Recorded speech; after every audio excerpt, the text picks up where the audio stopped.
Welcome again to another edition of the program. I am Mary Kanu. Now, following a closed-door meeting with principal officers of the Senate on Tuesday, doctors under the aegis of the Nigerian Association of Resident Doctors (NARD) suspended their planned nationwide daily protest slated for Wednesday, August 9th. The striking doctors had earlier planned to commence a daily peaceful protest starting from August 9 if the government failed to meet their demands. The decision followed the directive by the federal government to the management of federal tertiary hospitals to commence the enforcement of the no work, no pay policy against the striking doctors. This policy means that the doctors who continue to stay away from their duty posts will not receive their regular salaries while the strike lasts. The striking doctors, however, have said they are unmoved by this decision and the government has no moral justification for its actions. Now, joining me to discuss this further is the NORD N'Central leader of the National Association of Resident Doctors, Dr. Alpha Yusuf. Thank you very much for joining me.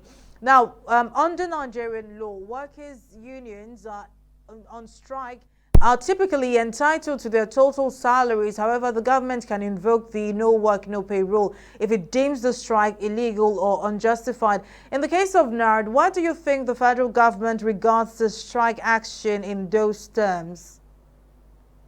Well, thank you very much. Uh, I'm sure if you have been following the trend of events and what the association has been doing for the past few years, um, suffice to say, about a year ago, the association, I think around July last year, met stated our demands that are yet to be met, gave the government an opportunity to try as much as possible to attend to those demands. We have severally given the government several ultimatums, up until this year, around May, where we embarked on a strike action, which was a warning strike. This was purposely to alert the government to see the need to address our concerns. The government side, as at that time, met with the association and other government stakeholders, signed memorandum of understanding where time frame was allotted to most of the demands. As I speak to you, the timeline has since passed, and government is yet to attend to those demands. After that, we gave government another ultimatum, 2 weeks ultimatum, for which the government did not do anything. So I'll, at this point, want to state categorically that it is not uh, unjust to use the last resort we have, which is to embark on an industrial disharmony to press home our demands. The government, the federal government, also expressed disappointment that the doctors embarked on the strike despite attempts at conciliatory meetings involving various stakeholders, of all of which, proved unsuccessful in reaching an agreement. Why has it been so difficult to get an agreement with the federal government after all this time? Well, I'll take it from the previous question. The issue of no work, no pay that the government is trying to do will only worsen the situation of the current issue on ground, because we are talking, if you look at the areas of our demand, they are genuine demands, they are germane. In a situation where workers are being all the workers are not being paid 24 months salary for which they have worked. And now the only thing the government could do is to talk about no work, no pay. What about the work they have done and they are yet to be paid? So who is to be punished for that? The government? For a worker to have worked for 24 months and they didn't get paid, no one is talking about that. But because we are now using the last tool we have to press home our demands, the government, instead of addressing the issues, instead of attending to the issues, decide to now toe the line of no work, no pay. So what happens to work without pay? Now, the second issue you raised is the government expressed disappointment.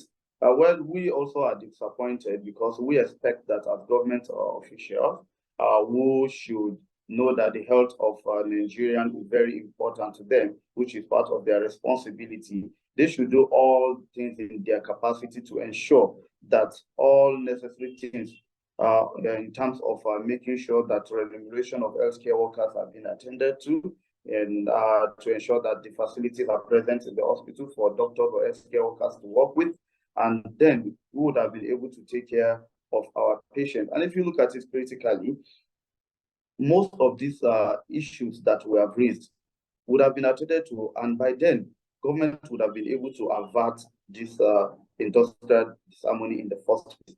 It's because of the government side not being able to meet up with their own words, with their own promises, that led to this current situation. Well, so far we have learned that the no work, no pay policy cannot operate in isolation. So help us understand the implication of this policy on the health sector. Well, the no work, no pay, the policy, you have to understand the principle of the Trade Union Act, the labor laws very well to be able to really talk about this issue of because it is a right for every worker to be able to go on strike if all things are necessary are being made or put in place, duly notifying them, giving them their time limits and all of that, which has been done by NARD. We have given several ultimatums to the government.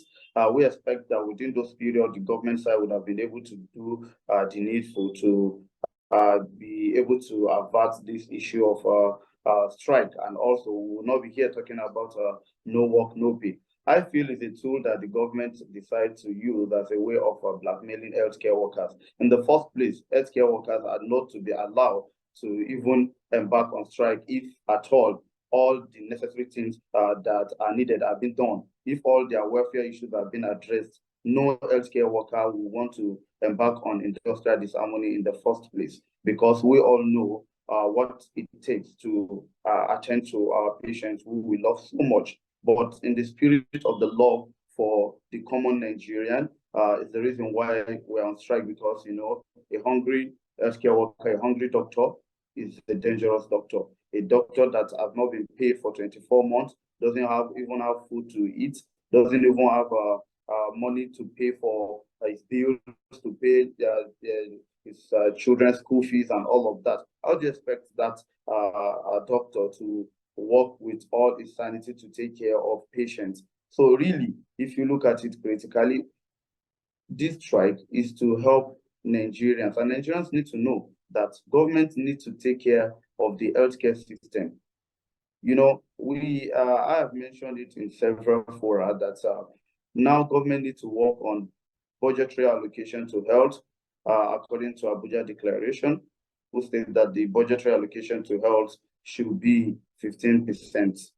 Good enough, we have had speculations that the President of the Federal Republic of Nigeria, President Bola Ahmed Tinubu, is planning on increasing the budget allocation to 10%. That is commendable, but then it is still far below what is expected, because if we have adequate budget allocation to healthcare system, it will be able to take care of most of these things that we're talking about.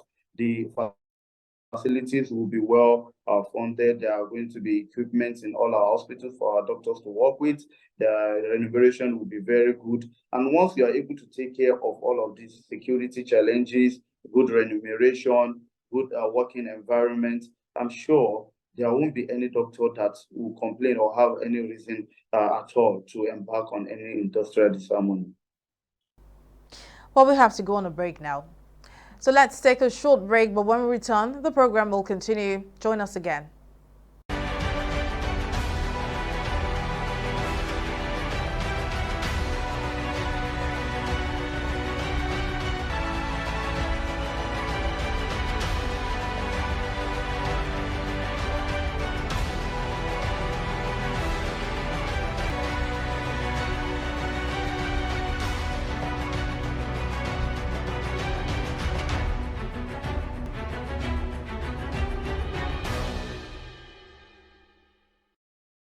Thank you for staying. Now, the back and forth between the Nigerian Association of Resident Doctors and the federal government has been a cause for concern, and we've been discussing the issues and solutions with the North Central leader of the National Association of Resident Doctors, Dr. Alpha Yusuf. Now, NARD had said, within 72 hours, the matter would be reviewed.